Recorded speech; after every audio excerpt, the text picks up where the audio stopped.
తన సంగీత దర్శకత్వంలో వందల కొద్ది పాటలు పాడిన ఎస్పీ బాలసుబ్రహ్మణ్యంకు ఇళయరాజా లీగల్ నోటీసులు ఇవ్వడంపై పెద్ద చర్చే నడుస్తుంది. ఇప్పుడు తన పాటలకు సంబంధించి ఇళయరాజా రాయల్టీ కోరుకోవడంలో తప్పు లేదన్న వాదన ఉన్నప్పటికీ తనతో వ్యక్తిగతంగా మంచి సంబంధాలు ఉన్నా, పైగా ఎంతో గౌరవనీయమైన వ్యక్తి అయిన బాలుకు ఆయన లీగల్ నోటీసు ఇవ్వాల్సింది కాదని, ఏదైనా మాట్లాడి తేల్చుకోవాల్సిందన్న అభిప్రాయం వ్యక్తమవుతుంది.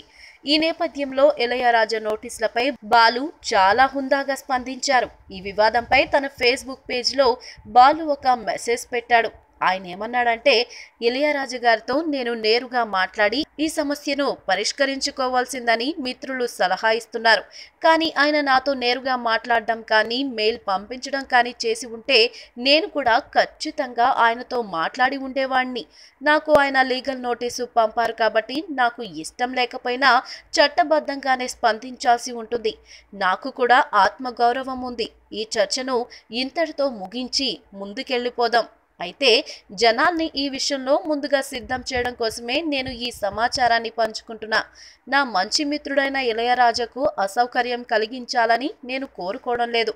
అలాగే నా స్పాన్సర్లు, ఆర్గనైజర్లు మానసికంగా, ఆర్థికంగా దెబ్బతినాలని కూడా కోరుకోవడం లేదు అని బాలు ముగించారు. ఈ వీడియో మీకు నచ్చినట్లయితే సబ్స్క్రైబ్ చేయండి. ఫిలిమి స్టార్స్ బోలెడంత న్యూస్ బోల్డ్గా.